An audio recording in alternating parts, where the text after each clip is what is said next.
right, let's start with part B. All right, just so you guys know, if you start your in-cab inspection first, you can ask the examiner, okay, examiner, I already inspected my windows. I already inspected my window, my mirrors, the brakes, hinges, weather seal inside. Would you like me to inspect it outside as well? If they tell you, yeah, go ahead and inspect it, or it's up to you, I would inspect it, right? So they tell you, no, go ahead and move on, then you move on. Yeah, well, if you start with the walk-around inspection, then you would have to inspect those items as well, okay?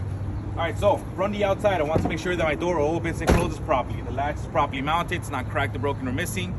And then I'm gonna work my way down to the steps. The driver's side steps are properly mounted, tight, and secured, no missing nuts or bolts. They're not cracked, broken, bent, damaged, or missing. No aftermarket welding. No excessive dirt, no oil, no grease on my steps. The top one is mounted to my tank strap. The bottom one is mounted to my tank frame. I want to make sure that my tank strap is properly mounted to my tank frame, tight and secured, no missing nuts or bolts. Both the strap and the frame are in good condition. They're not cracked, broken, bent, no aftermarket welding. In between the tank and the strap, we have insulation rubber. Insulation rubber is in good condition. There should be no tears, no cuts, no holes on it. The tank itself is in good condition. It's not cracked, broken, bent, no tears, no cuts, no holes, no leaks. We check the floor to make sure it's not leaking. The cap is on tight and secure. It's not cracked, broken, or missing. When we pump diesel, we check the inside to make sure that the rubber seal is in place. You don't have to take it off, just mention it, just so you guys see it. Okay, it's a rubber seal right there, right? The rubber seal should be in place, no tears, no cuts, no holes to prevent diesel leaks. And the chain should be in place as well. All right, moving on towards the back. Remember, whether it be A, B, or C, you're always gonna inspect your coupling systems. So starting with B, top to bottom, and then when I wrap around on this side, I would get rid of my coupling systems, okay? Just refer to your first video for the coupling system. Remember, you'll be inspecting your electrical, air supply, coupling systems all the way across side to side, and then move down to your physical coupling system, okay? Once you're done with both, then you can work your way down to the rest. All right, so examiner, here I have my catwalk and the catwalk steps. I want to make sure that both are properly mounted to my chassis frame, tight and secure, no missing nuts or bolts. They're not cracked, broken, bent, no aftermarket welding, no dirt, no oil, no grease on my steps and the catwalk, okay? We move on to the chassis frame. The chassis frame is in good conditions, not cracked, broken, bent, no illegal cuts, no aftermarket welding. If this frame was to be damaged in any way, I would put the vehicle out of service. Right here on the inside, we're gonna find the drive shaft, okay? The bar lifting thing that goes across side to side. The drive shaft is in good conditions, not cracked, broken, bent, no aftermarket welding. Nothing wrapped around it, no trash or any other object wrapped around it that can cause friction and start fires. All right, so now we're gonna move on to the U-joints. These right here. So the U-joints, we have 3 of them. We have one by the transmission, this one in the middle, and the one over there by the differential. These U-joints are properly mounted, tight and secure, no missing bolts, not cracked or broken, no aftermarket welding, properly lubricated, okay? All right, now, the differential, that big ball looking thing in the middle of the axle. The differential is in good conditions, not cracked, broken, or damaged, no leaks. We're checking the floor to make sure it's not leaking any oil, all right? From here, we're gonna move on to our suspension system, okay? We want to take care of our suspension system before we start the braking system. Remember, the braking system will push you towards the outside of the wheels. All right, so starting here with the U-bolts. We check the bottom of the U-bolts. We want to make sure that all 4 nuts are present. The U-bolts are in good condition. They're not cracked, broken, bent, no aftermarket welding, okay? And then they keep the leaf springs in place, tight and secure. So now the leaf springs are in good condition. They're not cracked, broken, bent, shifted, or damaged, no aftermarket welding. Our leaf springs are properly mounted onto our spring mounts. The spring mounts,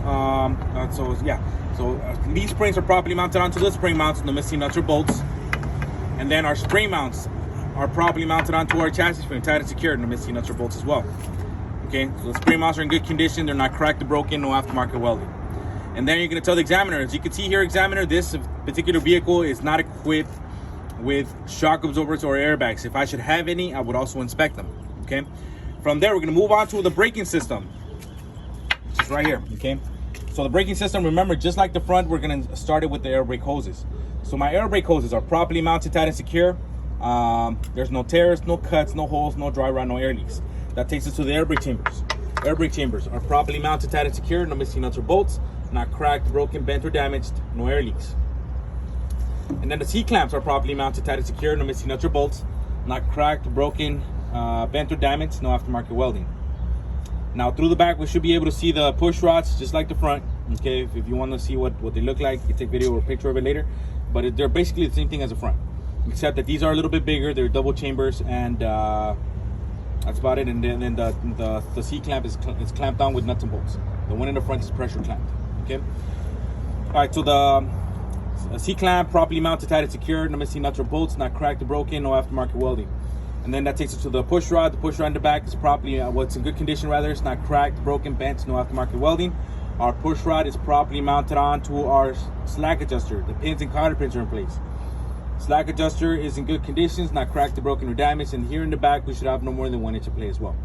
All right, there used to be 2, but now I guess the DMV is changing it to 1. There's one too? Yeah. The other One all the way video says 2, so it's 1. Yeah.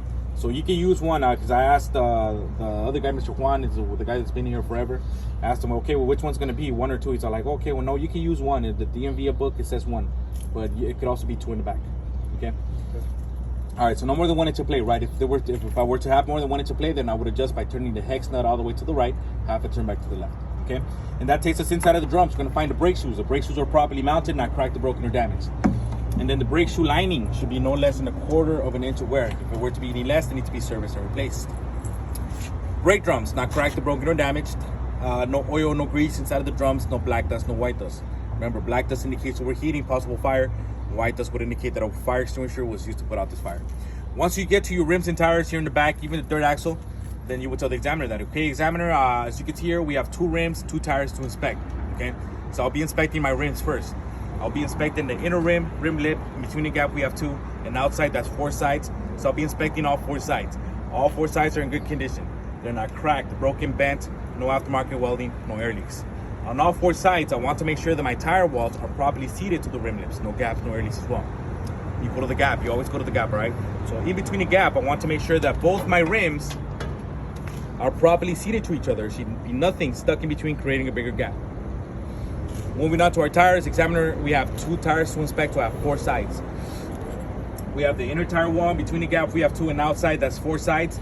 All 4 sides are in good condition. No abrasions, no bulges, no cuts. Remember, no ABCs. No abrasions, no bulges, no cuts. Any damage over an inch, the tire will need to be serviced and replaced when we go back to the gap. In between the gap, I want to make sure that there's no trash or any other object stuck in between. It can create friction and start fires. No more than 4 inches of a gap. And my tires should not be rubbing up against each other as well. Okay. Moving on to the tire treads. Here in the back, we are allowed to have remanufactured tires. So recaps, retreads are okay to have, but the rule still applies. Okay, they should be in good condition, no tears, no cuts, no holes on it, evenly worn. On the same axle, the same size, no mismatch. Tire treads, no less than 2/32 of an inch of wear. We use a tire tread gauge to measure it. Air pressure, 80 to 100 psi, or tire manufacturer specifications. We use a tire pressure gauge to measure it through the air valve stems. Air valve stems, on the outside, we have 2 to inspect. All right, so air valve stems are in good condition. They're properly mounted. They're not cracked, broken, bent, or damaged. No air leaks, okay? Moving on to the lug nuts. Lug nuts are properly mounted, tight, and secure. They're not cracked, broken, rounded off, missing, or damaged. What else? No rust trails, no metal shavings, or shiny treads that could indicate that it's loose. If it's loose, I should try to tighten it. If it does not tighten, it needs to be serviced and replaced. So this is the only place we're gonna find an axle seal cap. Okay. Remember, in the front is hub seal, axle seal here in the back of the tractor, and you're gonna be back to a hub seal in the back, the third axle. Okay.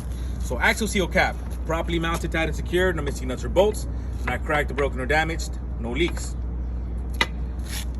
And we're gonna move on to our splash guard. Okay, we have to inspect the splash guard. Splash guard is properly mounted, tight, and secured, no missing nuts or bolts. It's not cracked, broken, or missing, not touching the floor, not touching the tire.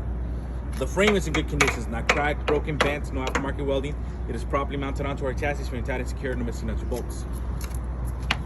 Mud flap, this one's rubber, so no tears, no cuts, no holes.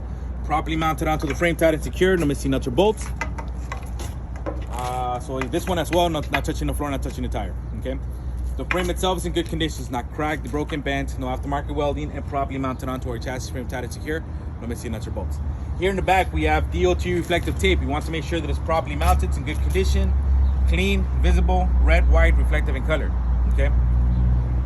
And then we're gonna wrap around to the back of the tractor. The back of the tractor, we have lights.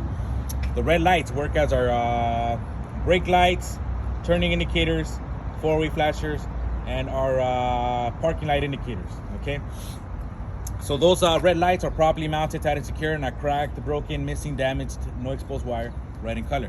The one in the middle will be the reverse light, the backup light, right? So the reverse light is also properly mounted, tight and secure, not cracked, broken, or missing, no exposed wire, clear in color, okay? All right, examiner, this completes my driver's side inspection. We'll now step over towards the passenger side and inspect the differences. Let's go. Vámonos.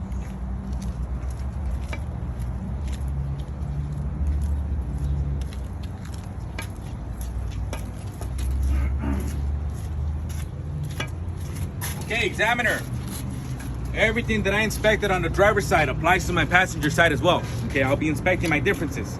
Starting with the battery box. The battery box is properly mounted to our chassis frame, tight and secured, no missing nuts or bolts. It's not cracked, broken, or damaged, no aftermarket welding. Inside, we have the batteries. The batteries are properly mounted, tight and secure as well. They're not bouncing around, getting damaged. So the batteries are in good condition. They're not cracked, broken, or damaged. No acid leaks. Our wires are properly mounted to the batteries, tight and secure. No exposed wire, properly insulated, and no corrosion. We're gonna work our way down to the air tanks. I want to make sure that the cable straps are properly mounted, tight and secure. No missing nuts or bolts, not cracked, broken, or damaged. The air tanks are in good condition. They're not cracked, broken, bent, no tears, no cuts, no holes, no aftermarket welding, no air leaks. So these tanks drain on the daily basis, either before or after every shift. Air brake hoses are properly mounted, tight and secure. They're not cracked, broken, kinked, or damaged. No tears, no cuts, no holes, no air leaks, okay? So now we're gonna move on to our exhaust system. I want to make sure that my exhaust pipes and my muffler are in good condition. They're not cracked, broken, bent, no tears, no cuts, no holes, no black circles indicating exhaust leaks. If I should have any exhaust leaks, I need to get this serviced or replaced as soon as possible. So my exhaust system is properly mounted onto my chassis frame, tight and secure, no missing nuts or bolts, and the straps are in good condition. They're not cracked, broken, bent, no aftermarket welding, all right? And that's it, examiner. This completes my part or Form B inspection, okay? Muy bien. We're now gonna do Part C, Form C. Vámonos.